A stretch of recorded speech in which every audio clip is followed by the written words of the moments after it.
Hello everyone and welcome back to Empire Pro. Or, if you're new here, thank you for clicking on this video. Today I want to discuss the legendary career of New Japan Pro Wrestling icon Katsuyori Shibata, one of Japanese's three musketeers, essentially the aces of the company at the time, from the late 2000s to early 2010s period of New Japan, alongside the ace Hiroshi Tanahashi and Shinsuke Nakamura. With the trio set to follow in the footsteps of the original New Japan Musketeers, the legendary trio of Keiji Muto, Masahiro Chono, and Shinya Hashimoto. Despite having a very fruitful and impressive resume, Shibata is often seen as the one that got away, almost the what-if musketeer of New Japan's 2010s era. Donning his all-black trunks and kick pads, and being referred to simply as the wrestler, Shibata personified strong-style Puroresu, but that very same strong-style mentality almost cost him everything he'd fought so hard to build. This is the story of the wrestler, Katsuyori Shibata.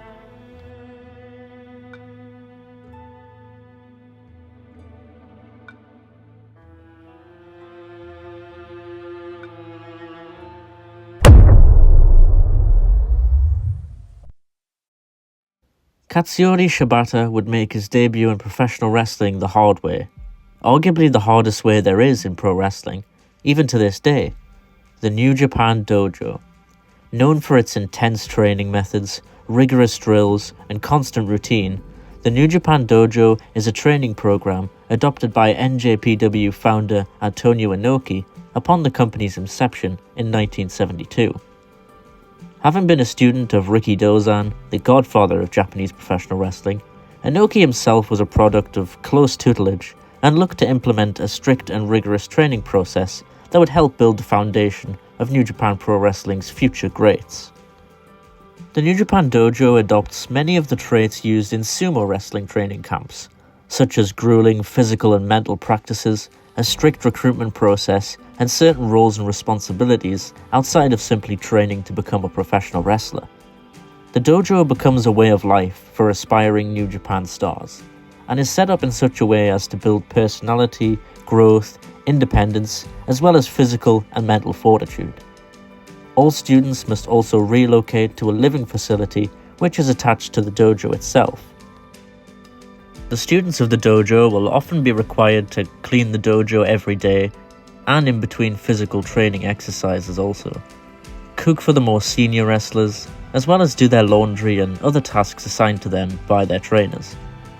After being deemed fit enough to do so by the trainers of the dojo, students will then attend live events run by New Japan, often helping out as ring crew during matches and helping set up and deconstruct the ring at the start and end of every show. This helps the young lions get their first taste of live professional wrestling, before eventually having matches on NJPW shows against their fellow trainees, or being involved in multi-man matches in which they are often the ones eating the pinfall for the already established stars or veterans of the company, in which they are required to wear black trunks and black boots whilst also using a limited moveset. This will usually consist of wrestling's fundamentals, such as a body slam, suplex, drop kick, and Boston Crab. Later on in New Japan Pro Wrestling's expansion, they would start an LA-based dojo, of which Shibata would become the head trainer, but more on that later. Shibata would begin his Young Lion journey competing in the 2000 Young Lion Cup, eventually finishing in a respectable third place. During the tournament, however, he was involved in a tragic incident, which would see Shibata land an elbow drop to fellow wrestler Masahiro Fukuda during a match. Fukuda was in a coma and would sadly die 4 days later in hospital due to a brain hemorrhage. A stark reminder to Shibata and the rest of the young lions in the dojo of just how grueling the young lion process was at the time. Despite this, however, Shibata would continue to rise through the ranks of New Japan's Young Lion system alongside his friend Wataru Inoue, with Shibata being slightly ahead of Inoue as a growing pro wrestler, seemingly grasping the fundamentals and techniques quicker than his peers. Shibata would go on to challenge for several titles in New Japan by the year 2001, including an unsuccessful yet impressive match against junior heavyweight champion Kendo Kashin. Shibata and Inoue also challenged for the IWGP Junior Heavyweight Tag Team Championships on 2 occasions against Jado and Gedo, but sadly lost both times. Shibata would then join several units throughout the next several years, such as the Maikai Club and Masahiro Chono's new stable, Black New Japan, where he remained until eventually leaving New Japan in January of 2005. Despite not winning any major championships, Shibata had proven that he had real talent, but he was becoming frustrated with the direction of the company, as well as poor attendance records compared to their rivals. Eventually, Shibata decided it was time to leave New Japan in 2005, believing he could help build another empire, a one that was already flourishing. Entering the freelance Wild West of pro wrestling, Shibata found himself an arc, in the form of Mitsuharu Misawa's Pro Wrestling Noah.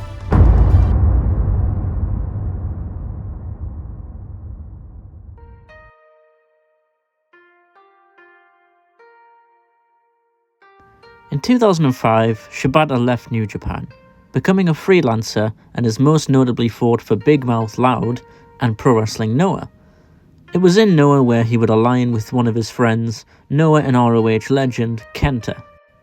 One of Shibata's most notable and famous matches during his freelancing years was a heated confrontation with former amateur wrestler Jo Nakayama, with the two having an absolute barn burner at Wrestle One's 2005 Grand Prix tournament in an opening round matchup. I only recently watched this match for the first time as part of my research for this video, and my god, I'm glad I did. You'd think these two were fighting above a pit of great white sharks the way they went at it.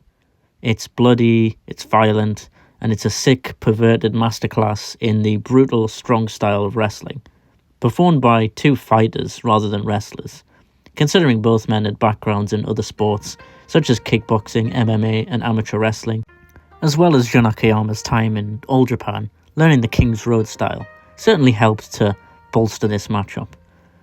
The match is available in full on YouTube, and I've linked it in the description of this video if you want to check it out. I would certainly recommend it for anyone who's interested in the strong style professional wrestling and just Shibata in general. This is just a match that encapsulates everything good about Katsuyori Shibata. It was then in Pro Wrestling Noah where Shibata would team with his friend Kenta on several occasions, including challenging for the GHC Heavyweight Tag Team Championships, where they were successful in defeating Go Shiozaki and Mitsuharu Misawa, where Shibata ended up pinning future heavyweight champion Go Shiozaki, immediately grabbing the attention of fans across the world, particularly back across the pond in his former home of New Japan Pro Wrestling. On January 4th, 2006, Shibata returned to New Japan at Token's Shido Chapter 1, where he defeated fellow musketeer Hiroshi Tanahashi. But however, his return to New Japan would ultimately be short-lived, as he decided on a new venture in January of 2007, hanging up his pro wrestling boots, for now at least, in search of a career as an MMA fighter.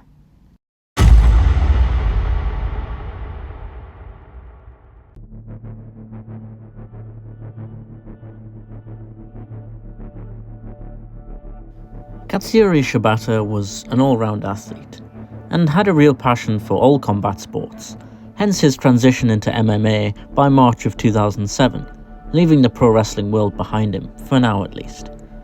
Going by the ring moniker of the Mad Dog Wrestler, it wouldn't take long for Shibata to record his first win in MMA either, 9 seconds to be exact, as Shibata would defeat Yoshihisa Yamamoto at K1's Hero 8 event at Nagoya Rainbow Hall on March 12th, training with Tokyo-based gym Laughter 7.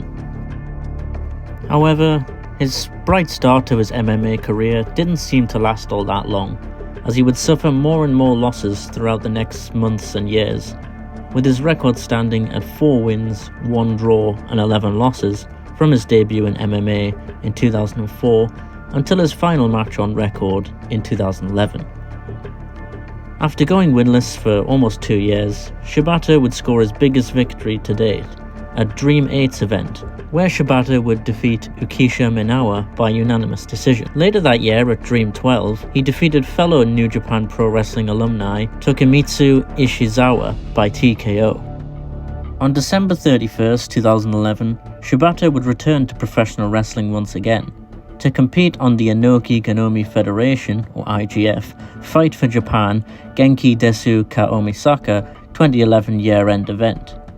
At the event, Shibata would team with fellow pro wrestler turned mixed martial artist Kazushi Sakuraba, with the pair going on to win the match against Suzukawa and Sawada. Shibata was once again the wrestler. In Shibata's absence from New Japan Pro Wrestling, however, the weight of the company fell on the shoulders of the remaining musketeers, Hiroshi Tanahashi and Shinsuke Nakamura, with Tanahashi in particular helping rebuild the fractured reputation and image of NJPW, with Nakamura following in his footsteps shortly after. And by 2012, Shibata would be back with New Japan, alongside his newfound friend Kazushi Sakuraba, with whom he trained with at part of Laughter 7 Gym, with Sakuraba acting as head coach of the gym.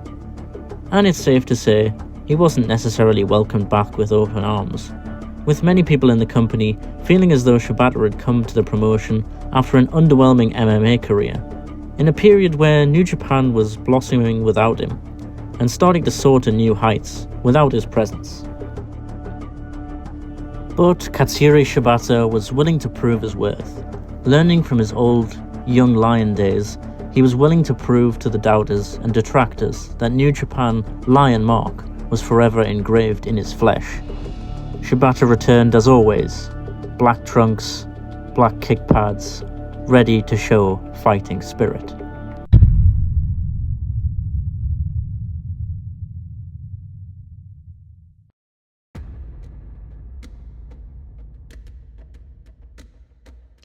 Katsuyori Shibata's return to New Japan Pro Wrestling on August 12, 2012 was met with somewhat mixed emotions, as he and Sakuraba wrestled their return match on September 23rd at the Destruction in Kobe event, defeating Hiromu Takahashi and Wataru Inoue in a tag team match. Even Shibata's childhood friend Hiroki Goto was hesitant to welcome him back to a New Japan ring. All in kayfabe, of course.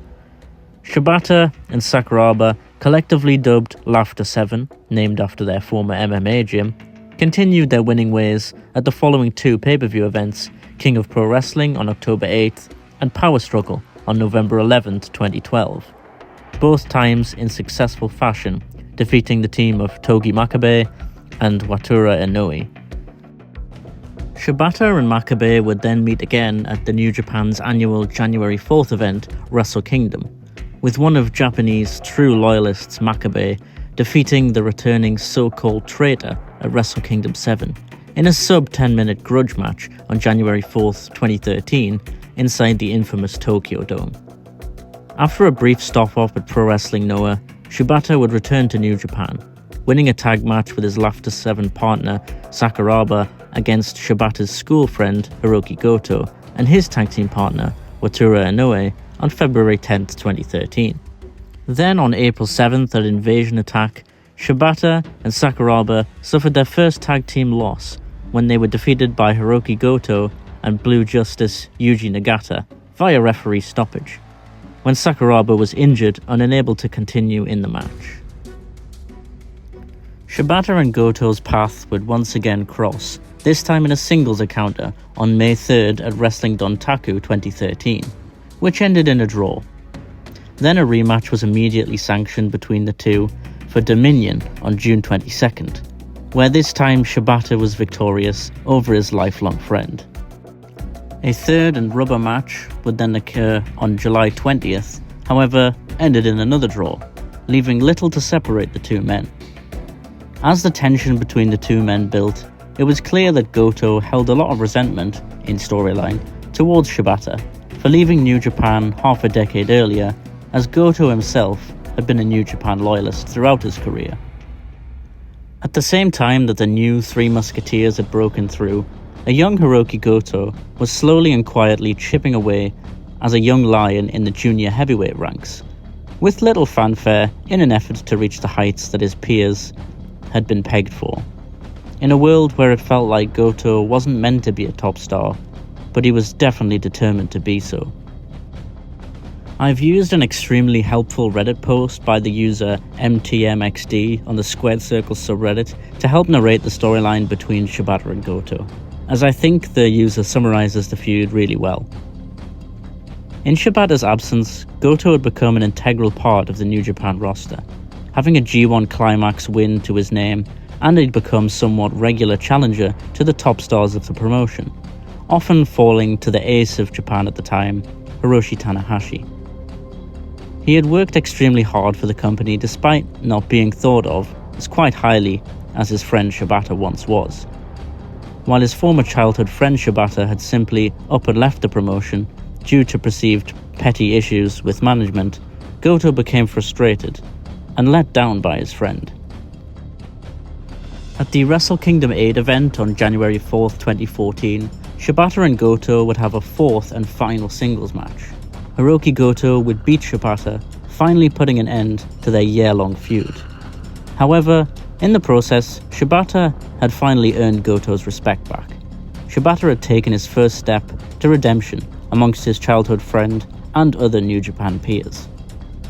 Goto and Shibata would then be aligned until 2016, when Goto joined the Chaos faction. The pair peaked as a tag team at the tail end of 2014 and at Wrestle Kingdom 9 in 2015. Goto and Shibata would beat reigning IWGP Tag Team Champions Bullet Club's Gallows and Anderson in the World Tag League Finals, and then capture the Tag Team Gold at the Tokyo Dome a month later. Although the reign was somewhat short-lived, it provided us with a rare, smiling Shibata. That may come across as somewhat insignificant to the story, but it's really not. Shibata was always an accomplished talent in the ring, but he wrestled with a stubborn face, ready for violence and stiff kicks to his opponents. So to see a brief smirk and smile on the face of the stoic Katsuyori Shibata, it was a nice reminder and an indicator to the fans that Shibata seemed happy and settled in the home he was forced to earn a bed in by his peers and fans alike. Over the next few years, Shibata would continue to rise through the ranks of New Japan, holding the Never Openweight Championship, as well as signing a one-year rolling contract with the promotion on March 3rd, 2016, ending his 11-year stint as a freelancer. Shibata would also venture to a partnered US-based promotion, ROH, or Ring of Honor, as well as hold the Rev Pro British Heavyweight Championship in London, England. But as quickly as Shibata rose, was the same amount of time it would come crashing down. After finally winning over his contemporaries, earning the respect the right way, Shibata's career would come to a grinding halt. But everything would come crashing down soon enough, as an injury on April 19th, 2007 at Sakura Genesis would cost him almost everything. And for 4 long years, Shibata sat on the sidelines, with many believing that he would never wrestle again.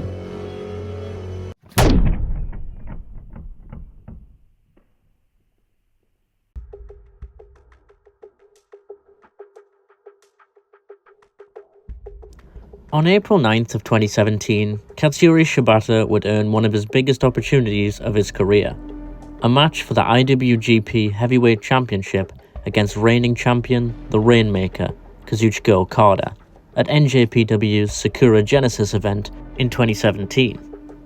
Shibata earned the match by winning the New Japan Cup less than a month prior, earning his right to challenge for any title of his choosing.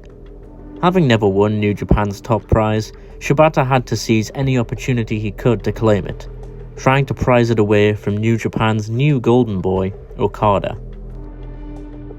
Shibata was aiming to show the entire wrestling landscape just what strong-style Puroresu was all about, bringing the fight to Okada, who was at a career high, and would go on to hold the illustrious IWGP Gold for over 700 days. Shibata put it all out in the ring, with every last drop of sweat and blood he could muster up, but it just wasn't enough. And to be fair, at this time in New Japan, Okada really was the final boss of sorts of New Japan. With even top stars such as Kenny Omega, Tetsuya Naito and Hiroshi Tanahashi being unable to match his aura. Although unsuccessful, Shibata elevated himself that night into a star. He finally reached the potential that was expected of him as a young Three Musketeer. He was a bona fide star, a main eventer. He could draw a crowd of 10,000 people to see him try and become their champion. He would stumble backstage to what many speculated and assumed was just him selling a crushing and tiring defeat to the Rainmaker. However, in reality, it was something much more sinister than anyone could have imagined. Following the match, Shibata collapsed backstage and was rushed to a hospital, where it was later discovered he had a subdural hematoma, which required immediate surgery. Shibata's injury was similar to that which killed mixed martial artist Tim Hogue a couple of months later. The injury was caused by Shibata's repeated use of the headbutt as a signature move, something he'd been doing regularly in his matches since the summer of 2016. This, combined with severe dehydration, caused Shibata to also experience some paralysis on the right-hand side of his body. Several days later, wrestling journalist Dave Meltzer would claim in his Wrestling Observer newsletter that it was widely believed amongst New Japan staff backstage that Shibata would likely never wrestle again.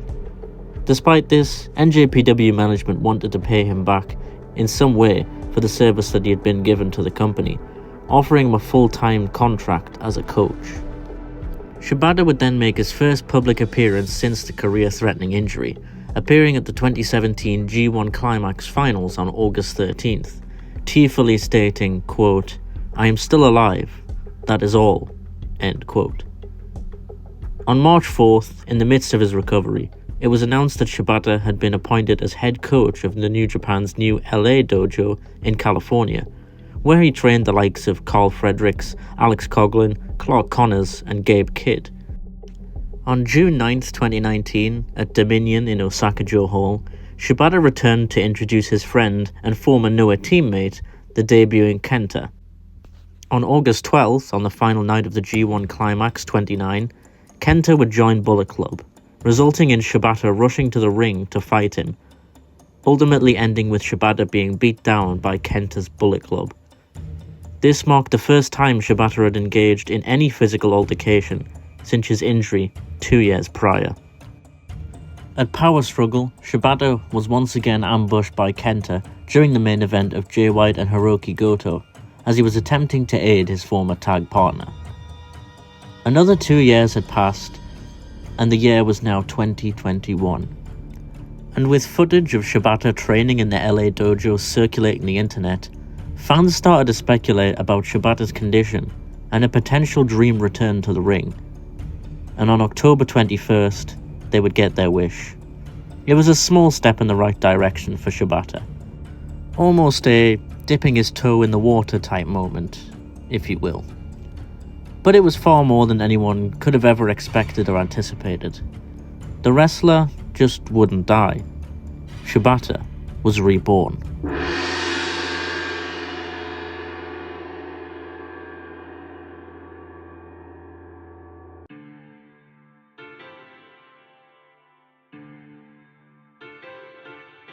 On the final night of the G1 Climax 31 on October 21st, 2021, Shibata would return to the ring for the first time in 4.5 years, wrestling British technical wrestler Zack Sabre Jr. in a 5-minute UWF Rules exhibition match, which ended in a draw.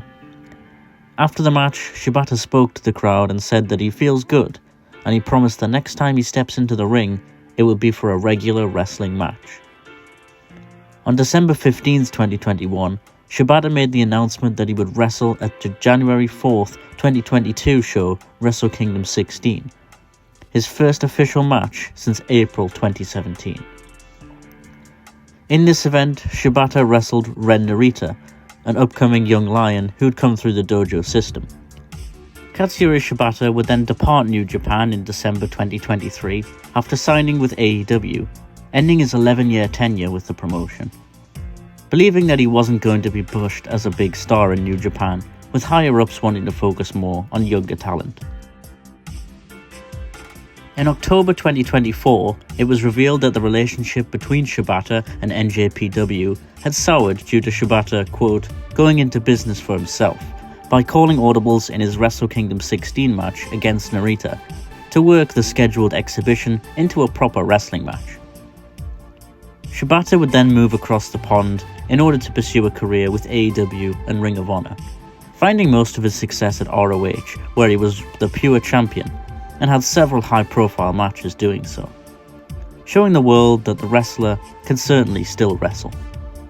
On the February 12, 2025 episode of AEW Dynamite, the trio of Shibata, Hook, the son of Taz, and Samoa Joe were named the Ops, forming a new stoic faction, of which he is still a part of at the time of recording. But after a while away from the company, Shibata managed to ease tensions with New Japan. He returned to the promotion on January 4th, 2025 at the Wrestle Kingdom 19 event, where he came to the aid of Hiroshi Tanahashi from an attack by Evil's House of Torture. Shibata then challenged Tanahashi to a match the following night at AEW and New Japan's joint show, Wrestle Dynasty, which Tanahashi accepted. At the Wrestle Dynasty event, Shibata wrestled Tanahashi in a 5-minute exhibition, which ended in a draw. In conclusion, Shibata's career, despite his return, is still somewhat of a what-if story, with his musketeers contemporaries Tanahashi and Nakamura going on to have meteoric success, Tanahashi becoming the ace of New Japan, winning pretty much every title he could hope for, and Nakamura heading to WWE, plying his trade with some of the best wrestlers in the world at the grandest stage of them all, WrestleMania. But regardless, I think it's safe to say that Shibata will remain as a legend in the eyes of the fans. His matches with Tanahashi, Okada, Hiroki Goto, Minoru Suzuki will go down as all-time classics. And the wrestler has certainly left his mark on the world of pro wrestling. The wrestler never gave up, and remains the black trunk-wearing, stoic icon he always has been. Thank you, Katsuyori Shibata. Thank you for watching this video. If you've enjoyed, please like and subscribe, and be sure to hit the bell for post notifications. I have more video essays in the pipeline, so be sure to look out for those coming soon if you're interested. But that's it from me. Until next time, Empire out.